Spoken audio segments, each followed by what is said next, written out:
Que la bénédiction de ta loin de la présence de Dieu. Ça, c'est la troisième leçon de la vie. Allons dans. Sinon, Dieu.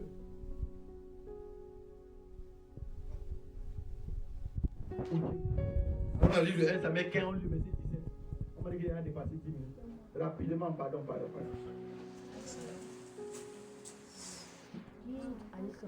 1 Samuel 15, verset 17. 1 Samuel 15, verset 17. Thank you, Holy Spirit. 1 Samuel 15, verset 17. 1 Samuel 15, verset 17. Samuel dit, lorsque tu étais petit à tes yeux. Écoutez bien ce qu'on lui dit. Lorsque tu étais quoi? Petit à tes yeux. Petit à tes yeux. Donc tu n'avais rien. Vous comprenez? Il faut bien prendre le début de la phrase. Lorsque tu n'avais rien. Ensuite. Lorsque tu étais petit à tes yeux, n'es-tu pas devenu le chef des tribus d'Israël? Et l'Éternel ne t'a-t-il point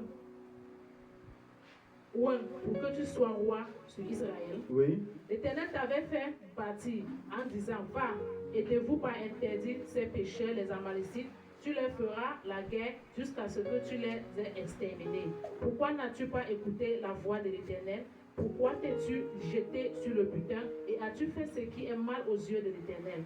Saul répondit à Samuel, j'ai bien écouté la voix de l'Éternel. Où ça, Imam? Et j'ai suivi le chemin par lequel m'ont envoyé l'Éternel. J'ai amené Agag, roi d'Amalek, et j'ai dévoué par interdit les Amalécites.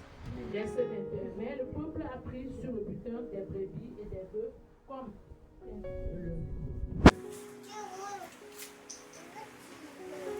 Verset 21. Mais le peuple a pris sur le butin des brebis, des bœufs comme prémisse de ce qui avait été dévoué, afin que le sacrifice à l'Éternel ton Dieu à Gilgal. Verset 22, Samuel dit, l'Éternel trouvait-il du plaisir? L'Éternel trouvait-il du plaisir? Dans les holocaustes et les sacrifices, comme dans l'obéissance à la voix de l'Éternel. Voici l'obéissance vaut mieux que les sacrifices. Et l'observation de sa parole vaut mieux que la graisse des béquilles. Amen. Amen. Regardez bien la leçon qu'on lui donne ici. Il dit que quand tu n'avais rien, Dieu t'a élevé. Maintenant que tu es devenu grand, Dieu n'a plus de valeur devant tes yeux. Qui t'a élevé? Ce n'est pas Dieu. Demandez sur ce que quand tu n'as pas de travail, tu pries, tu te lèves la nuit, oh Dieu, tu secoues toute la terre, on ressent ta prière. Lorsque tu étais célibataire, tu étais engagé dans toutes les choses de Dieu. Maintenant que tu as eu le mariage, tu viens à l'église en retard. Mon mari n'aime pas quand il est tôt. Qui t'a donné le mari? Ok.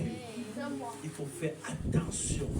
Parce que si la bénédiction vole Dieu dans ta vie, Dieu va te combattre. Beaucoup de personnes, c'est Dieu qui les combat.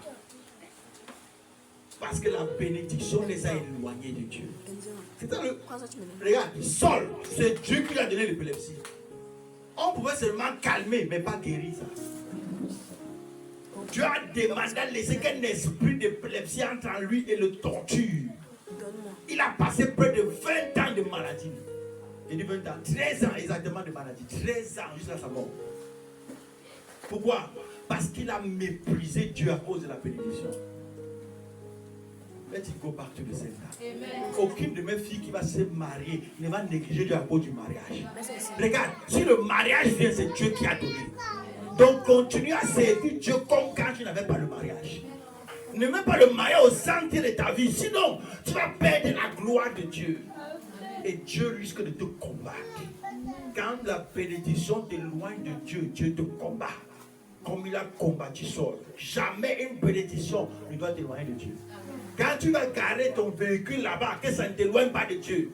Si tu venais à l'heure quand tu étais à pied, tu dois venir avant l'heure quand tu as le véhicule.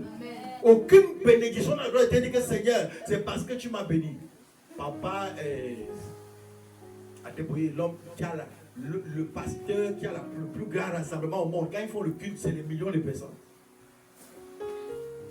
Il dit que quand il n'avait pas de véhicule, de grosse voiture, il sortait souvent la nuit à 3 heures pour aller adorer Dieu dans le champ. Jusqu'au matin, pour prier.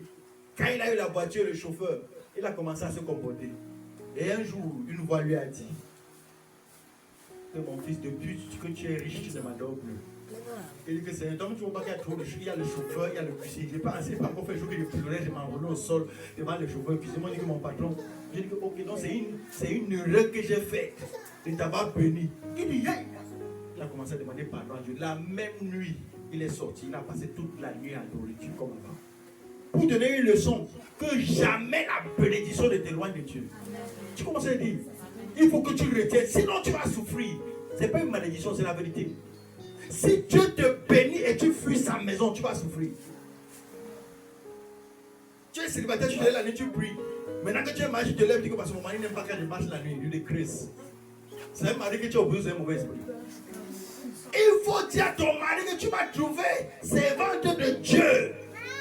Et si Jésus tarde, il va me trouver servante de Dieu. Que le donc, si tu veux te marier avant ça, que je suis servante de Dieu, que ce soit clair depuis le départ. Ainsi comme je l'ai dit, qu'aucune bénédiction ne t'éloigne de Dieu. Ça, c'est la troisième leçon d'Aka. Amen. Quatrième leçon d'Aka, il manque une. Quatrième leçon d'Aka, ne préfère pas tes enfants à Dieu. Soumets-les à la même discipline. 1 Samuel chapitre 3, verset 27 à 30. Là-bas, on ne va pas lire. Elle est à la maison parce qu'il y a plus de temps. 1 Samuel 3, verset à 30. Un prophète a demandé à Élie, d'où vient-il que tu honores tes enfants plus que moi? Parce que ses enfants faisaient des choses abominables. Les enfants de Élie faisaient des choses que je ne peux pas dire à cause des enfants qui sont là. Ils faisaient tout ce qui est sale.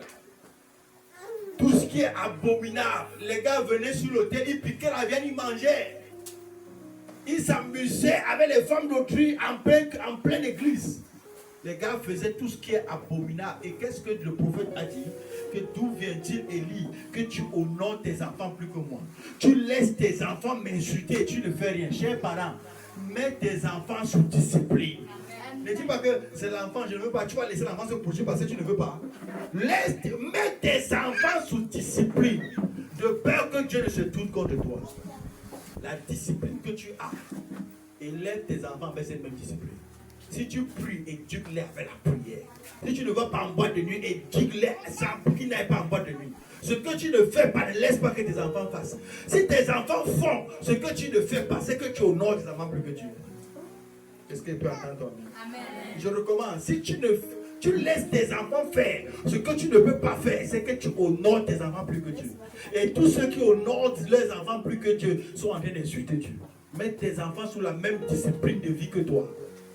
Qu'ils sachent que dans ta maison, l'Éternel est Dieu. Est-ce qu'il peut entendre Amen? Amen. Là-bas derrière, vous ne dites pas Amen. Amen. Ainsi qu'on peut se dire. Amen. Et cinquième leçon d'Aka, on termine avec ôte les dieux étrangers du milieu de toi. Change de vêtements. Genèse chapitre 35, verset 2. Dans Genèse chapitre 35, verset 2, Jacob a demandé à ceux qui habitaient dans sa maison, d'enlever tous les dieux étrangers de leur maison. Est-ce qu'il peut attendre toi? Amen. Est-ce qu'il peut attendre toi? Amen. Enlève, qu'est-ce qu'on appelle les dieux étrangers? Les faux dieux. Les ngangans, les voyants, les crânes, les statues, les amulettes, les incisions. Ainsi comme ça dit, toutes les pratiques païennes, tu ne dois pas toucher, ni mentionner, ni apparaître au milieu d'eux. Si tu veux que Dieu t'honore, ôte les dieux étrangers du milieu de toi. Alléluia. Amen. On ne peut pas mélanger Dieu et les démons. Ils n'habitent pas ensemble. Tu ne peux pas servir Dieu et maman. Ils n'habitent pas ensemble. Ôte les dieux étrangers. Si tu es chrétien, sois chrétien le jour et sois chrétien la nuit. Parce qu'il y a des gens qui sont chrétiens seulement le jour. Et quand il y a une situation, ils vont devenir d'abord païens la nuit. Tu ne peux pas mélanger Dieu et les démons. Amen. Amen. Est-ce qu'on peut le dire? Amen. Ôte les dieux étrangers de ta vie. Ôte les dieux étrangers de ta vie. Que ce soit l'éternel. Il a dit que tu suis l'éternel ton Dieu. Tu n'auras pas d'autre Dieu que moi. Amen. Tu ne peux pas aller lancer les courriers et prier Dieu. Choisis qui tu veux servir. Tu ne peux pas aller sacrifier les animaux et prier Dieu. Choisis qui tu veux servir. Mais quand tu sais l'éternel, sache que ton assurance et ta vie, ta bénédiction sont cachées en Christ. Et que tu es intouchable. Est-ce qu'il peut entendre toi? Donc si tu as retenu les 5 leçons d'accord, retiens et marche avec.